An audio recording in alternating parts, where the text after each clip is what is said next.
मैं चाहता हूं कि जो हमारे वक्ता हैं आज के, उन वक्तव्यों का सिलसिला शुरू किया जाए। हमारे आज के सबसे पहले वक्ता जो हैं मेरे साथी, मेरे भाई, मेरे दोस्त डॉक्टर मेजर मनोज राजे, वो आएँ और अपना वक्तव्य प्रस्तुत करें। डॉक्टर मेजर मनोज राजे, कभी महक की तरह हम गुलों से उड़ते हैं, कभी धुएं की तरह पर्वतों से उड़ते हैं। कभी महक की तरह हम गुलों से उड़ते हैं, कभी धुएं की तरह पर्वतों से उड़ते हैं।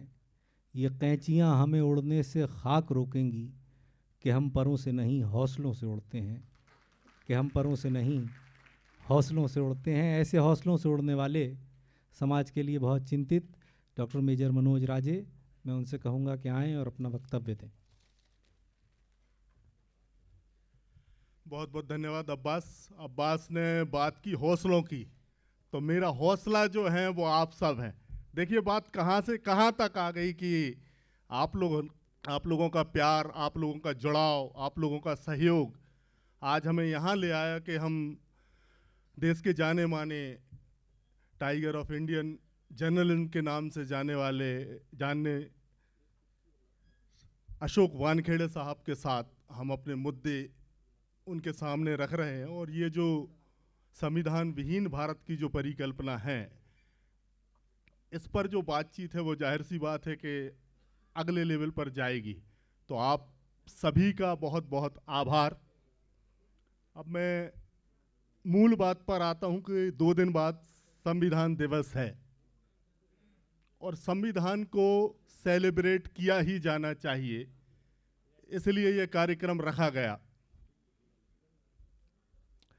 क्यों सेलिब्रेट किया जाना चाहिए संविधान को? हम सबको मालूम है कि जब अंग्रेज यहां से जा रहे थे तो वो भारतीयों को बोलते थे, क्योंकि उन्होंने 200 साल हम सबको गुलाम रखा था, तो वो कहते थे कि आप लोग कैसे चला लोगे ये लोकतंत्र वाली बात, ये आजादी वाली बात जो है, ये तो आपने कर ली, लेकिन क्या आप देश को चला पाओगे? लेकिन ये देश, इस देश का लोकतंत्र ना केवल चला बल्कि इन 75 सालों में फला फूला। और उसके पीछे की जो वजह थी, उसकी जो नींव थी, वो उन संविधान निर्माताओं ने रखी जिसके ऊपर आज देश खड़ा है और पूरी दुनिया में अपना नाम कर रहा है। तो इसीलिए कि हम उसी देश के वासी हैं, उस संविधान को सेलिब्रेट किया ही जाना चाहिए और इसीलिए संविधान दिवस के उपलक्ष्य पर यह कार्यक्रम रखा गया। मैं आभारी हूं माननीय दिग्विजय सिंह साहब, पूर्व मुख्यमंत्री मध्य प्रदेश शासन का, कि उन्होंने अपने व्यस्ततम समय से समय निकालकर यहाँ वो आए। टाइगर ऑफ इंडियन जर्नलिज्म के नाम से मशहूर श्री अशोक वानखेड़े साहब, महाराष्ट्र चुनाव हम सबको पता था, बहुत व्यस्त शेड्यूल था। मेरी जब उनसे बात हुई तो उन्होंने बताया 2-3 दिन कुछ शेड्यूल को देख के, और फिर फाइनली उन्होंने हमें समय दिया कि नहीं, चूंकि कार्यक्रम ऐसा है कि जिस पर बोला ही जाना चाहिए। और मैंने जब मैसेज किया उनको कि ये जो विषय है संविधान विहीन भारत, इसके साथ जस्टिस केवल आप कर सकते हैं, न्याय आप कर सकते हैं, क्योंकि हमें कुछ मिमियाने वाले जो पत्रकार हैं जो पूछते हैं कि साहब आप आम कैसे खाते हैं, आप उठते कैसे हैं, आप थकते क्यों नहीं, वैसे पत्रकार नहीं चाहिए थे। हमें वो पत्रकार चाहिए थे जो खुल के इस मुद्दे पर बोल सकें। तो सर बहुत बहुत स्वागत है। बादल सरोज साहब जाने माने विचारक हैं, कॉमरेड हैं, अलग अलग मंचों से अपनी बात रखते रहते हैं। DN संदानसिव साहब हमारे साथ होंगे, जो संविधान पर उनकी बहुत अच्छी रिसर्च है, लॉ कमीशन ऑफ इंडिया के वो सदस्य भी रहे। सर आपका भी बहुत बहुत स्वागत है।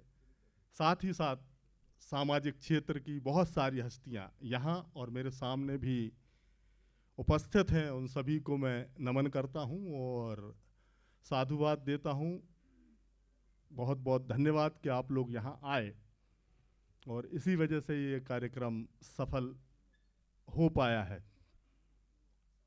अब संविधान सेलिब्रेट करने की तो बात आ जाती है, लेकिन साथ ही साथ संविधान जिस तरह से लागू होना था इन 75 सालों में, अगर वो होता तो आज भारत जहां है वहां से कहीं बहुत आगे होता, लेकिन वो नहीं हो पाया। और फिर धीरे धीरे धीरे धीरे ये जो संविधान को कम करते करते करते एक ऐसी स्टेज आ गई कि लोग खुले मंचों से बोलने लगे कि हम संविधान को खत्म कर देंगे, हम संविधान को बदल देंगे। तो फिर मेरे दिमाग में विचार ये आया कि अगर संविधान बदला गया तो क्या होगा, क्योंकि बहुत दिनों में ये सब कुछ एक नैरेटिव सा गढ़ दिया गया कि संविधान मतलब आरक्षण, मतलब दलितों को कुछ अधिकार। लेकिन सोच कर देखिए कि संविधान केवल और केवल रिजर्व्ड क्लास को ही संरक्षण देता है। क्या हालत होती महिलाओं की। हमने वो समय भी देखा जब महिलाओं को घर से नहीं निकलना दिया जाता था, पढ़ाई लिखाई पर बैन था। कर्मचारियों को जो इतनी सारी सुरक्षा मिली है कि आप 8 घंटे ही काम करेंगे, आपके काम के बाद और जो दूसरी सामाजिक सुरक्षा जो संविधान देता था, पेंशन जो मिलती थी, आप सोचिए किसने बंद कर दी वो पेंशन। ये आपको सोचना है, सामाजिक सुरक्षा को कौन कम कर रहा है, संविधान को कौन कम करते जा रहा है। तो ये बहुत बड़ा सवाल है और इसीलिए फिर हमने सोचा, एक परिकल्पना की गई कि यदि संविधान खत्म हो गया तो क्या होगा। संविधान से आखिर दिक्कत किसको है। संविधान के 3 मूल्य जो संविधान जिस पे टिका हुआ था वो है स्वतंत्रता, न्याय और बराबरी। स्वतंत्रता से किसको दिक्कत है। बोलने की स्वतंत्रता आज कम हो रही है, फ्रीडम ऑफ स्पीच। यहां आने वाले बहुत सारे अधिकारी मेरे से जब बात होती है तो वो बोलते हैं कि यार आने में कहीं ऐसा तो नहीं मेरे ऊपर कुछ कार्रवाई हो जाएगी। और सिर्फ वो नहीं जो इस विचारधारा से इत्तेफाक नहीं रखते, वो लोग भी डरे हुए हैं जो उस विचारधारा के करीब हैं कि यार हम आपके करीब दिखेंगे या कुछ बोलेंगे या संविधान के करीब दिखेंगे, या उन मुद्दों से जो 2-4 बातें होती हैं, अखंड भारत, हिंदू राष्ट्र, गौ माता और 2-4 और ऐसे जुमले जो हैं, उसके अलावा अगर आप कुछ बोलते हैं या इस विचारधारा से कुछ अलग जाते हैं तो फिर आपके भीतर एक डर पैदा होता है। तो ये स्वतंत्रता से किसको दिक्कत है, स्वतंत्रता के भाव से किसको दिक्कत है, आपके बोलने से किसको दिक्कत है। दूसरा संविधान का जो मूल्य है वो है न्याय। न्याय क्या है। हर व्यक्ति न्याय पाने का हक रखता है। कौन है, आपको सोचना होगा, जो देश में न्याय स्थापित नहीं होना चाहते। वो संविधानिक जितने भी संस्थान हैं उनको धीरे धीरे कम कर रहे हैं। चुनावी प्रक्रिया में आप देख लीजिए, और दूसरे जितने भी संस्थान हैं उनकी ताकत धीरे धीरे कम होती गई। तो ये जो हो रहा है ये चिंता का विषय है और इसीलिए हमें इस पर सोचना होगा और ये आवाज जो है ये राष्ट्रीय स्तर पर जाना चाहिए। और इसलिए ये जो संवाद है कुछ बुद्धिजीवियों के साथ, पत्रकारिता के कुछ बड़े चेहरों के साथ, राजनीति के कुछ बड़े स्तंभों के साथ, वो होते रहना चाहिए। तीसरा संविधान का सबसे बड़ा मूल्य जो है वो है बराबरी। कौन है जो बराबरी नहीं चाहता। कितना अच्छा विचार है कि हर व्यक्ति एक दूसरे के समान है, एक दूसरे के समान होना चाहिए। महिला पुरुष में भेद नहीं होना चाहिए, आदमी आदमी में न जाति के आधार पर भेद होना चाहिए, न क्षेत्र के आधार पर भेद होना चाहिए, न धर्म के आधार पर भेद होना चाहिए। कौन है जो कुछ नागरिकों को 2M दर्जे का नागरिक बनाने की फिराक में है। 24 घंटे न्यूज पर सिर्फ एक ही नैरेटिव पर बातचीत क्यों होती रहती है। तो उनको तो दिक्कत होगी संविधान से, जो इसमें आस्था नहीं रखते बराबरी में। उनको दिक्कत होगी जो जन्मजात अपने आप को बड़ा मानते हैं और दूसरे को छोटा मानते हैं।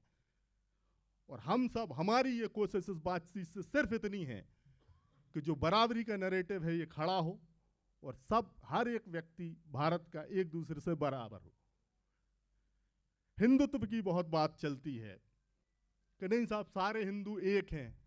मान लिया, यात्रा निकालते हैं कुछ बाबा, देख लीजिए, ओके, बोले हम सामाजिक सद्भाव के लिए, हिंदुत्व के लिए एक यात्रा निकाल रहे हैं, बहुत अच्छी बात है। खाना खाते हैं एक साथ, अच्छी बात है। मैं तो इससे आगे कहता हूं ना कि आप एक आयोजन करिए सामूहिक विवाह का, जहां पे हमारे परिवार में योग्य वर और वधुएं हैं, हम सब हिंदू एक हैं, एक साथ आइए शादी करते हैं, देखते हैं कितने लोग आते हैं। 1000 जोड़ों की मैं गारंटी लेता हूं, लेके पहुंचूंगा। करिए, आपका भूत उतर जाएगा ये कि सब हिंदू हिंदू एक हैं। तो ये बात मानना पड़ेगी। बहुत सारे लोगों का, जब हम इस कार्यक्रम का प्रचार कर रहे थे तो ये बात भी आई कि कांग्रेस का कार्यक्रम तो नहीं है, क्योंकि मुख्य अतिथि के रूप में माननीय दिग्विजय सिंह है। देखिए, सामाजिक क्षेत्र का, बुद्धिजीवियों का संवाद जो है वो हमेशा हर क्षेत्र से, चाहे वो राजनीतिक क्षेत्र क्यों ना हो, उसके साथ जारी रहना चाहिए। कांग्रेस से ही संवाद क्यों, ये भी सवाल हो सकता है। बड़ी वजह यह है कि संविधान को जो लागू किया वो कांग्रेस ने किया, पहली बात। दूसरी बात, चूंकि उन्होंने लागू किया था और सबसे ज्यादा सत्ता में वही रहे हैं, तो संविधान की सुरक्षा की जिम्मेदारी भी उन्हीं की थी। कितना हो पाया, कितना नहीं, इसका जवाब माननीय दिग्विजय सिंह साहब देंगे। इसके बाद जो संवाद का कार्यक्रम है उसमें भी आप सवाल पूछ सकते हैं। बात सच है कि कांग्रेस के शासनकाल में भी संविधान कुछ कमजोर हुआ, लेकिन फिर भी जो हम सब देखते हैं कि वहाँ एक जो डेमोक्रेटिक स्पेस था, जो लोकतंत्र के लिए एक जगह थी, वो तुलनात्मक रूप से ज़्यादा थी। वहाँ लोग बोल पाते थे, विरोध कर पाते थे।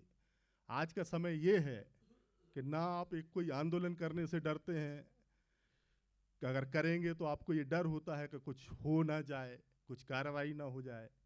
बड़े बड़े जो जनता के मुद्दे हैं, उनके जो बुनियादी मुद्दे हैं, चाहे वो महंगाई हो, बेरोजगारी हो, सामाजिक सुरक्षा का हो, अन्याय का हो, इस पर भी बोलने से लोग आज डरते हैं। तो ये सब सोचना पड़ेगा हमें कि वहाँ डेमोक्रेटिक स्पेस नो डाउट ज़्यादा था, यहाँ थोड़ा सिकुड़ा है वो। उसकी वजह एक, जब माननीय दिग्विजय सिंह साहब बहुरी अकेला आए तो तब उनसे सवाल पूछा गया, तो एक बात ये भी निकल के आई कि कांग्रेस के भीतर ही बहुत सारे लोग ऐसे थे जो उस संविधान के जो मूल्य थे उसमें उतनी आस्था नहीं रखते थे, और इस वजह से उनको लागू करना मुश्किल हुआ। लेकिन इन सब तमाम बातों के बावजूद भी उन्होंने पूरी कोशिश की कि संविधान को जितना से जितना ज़्यादा लागू कर सकें उन्होंने किया। और बाकी बातचीत बहुत लंबी हो सकती है, लेकिन मेरे से मेरे अग्रज, जो मेरे से बहुत अच्छे वक्ता यहाँ मौजूद हैं, और मैं चाहता हूँ कि आप लोगों के साथ मैं भी उन्हें सुनूं। आखिरी बात मैं यही कहना चाहूँगा कि हम सब सम्राट अशोक, बिरसा मुंडा, टंट्या भील, इनके वंशज हैं, और ये वो लोग थे जिन्होंने बड़ी से बड़ी सत्ता को बिना उनकी ताकत को देखे चुनौती दी है, और उनको ईंट से ईंट बजाई है और नाकों चन चबवा दिए हैं। तो अगर संविधान पे आँच आई तो ये यकीन मानिए कि हम सब प्रतिबद्ध हैं संविधान के प्रति, और यदि संविधान पर कुछ खरोंच भी आई तो ये तय मानिए कि करारा जवाब मिलेगा। जय ज्ञान, जय विज्ञान, जय संविधान। बहुत अच्छा बोल रहे थे डॉक्टर मेजर मनोज राजे। वो कह रहे थे कि हम सब किसके वंशज हैं। मिसाल के तौर पे फुले के वंशज हैं, डॉक्टर अंबेडकर के वंशज हैं, टंट्या मामा के वंशज हैं। मैं उन वंशजों से सबसे पहले तो ये कहना चाहता हूँ कि आगे आप ऐसा करेंगे उसका धन्यवाद। लेकिन आप थोड़ी देर पहले कह रहे थे कि अब ऐसी आवाज़ें आ गई हैं कि संविधान को बदला जाए या हटाया जाए। आपके होते हुए ऐसी आवाज़ें आ रही हैं, ये तो मेरी शिकायत है आपसे। उम्मीद करता हूँ कि आप इतनी मजबूती से इसे काउंटर करेंगे कि ऐसी आवाज़ भी निकालने में लोग 100 बार सोचें कि इस संविधान हमारा एक ऐसा डॉक्यूमेंट है, वो इस देश की आत्मा है, कि उसे किसी भी सूरत में छेड़छाड़ बर्दाश्त नहीं की जाएगी, ना बदला जाएगा, और भी समाजों को इससे जोड़ें। मैं चाहता हूं कि हमारे अगले स्पीकर, जो कि जिस दौर में पत्रकारिता और लोग रेंग भी नहीं रहे हैं, डेमोक्रेटिक स्पेस पे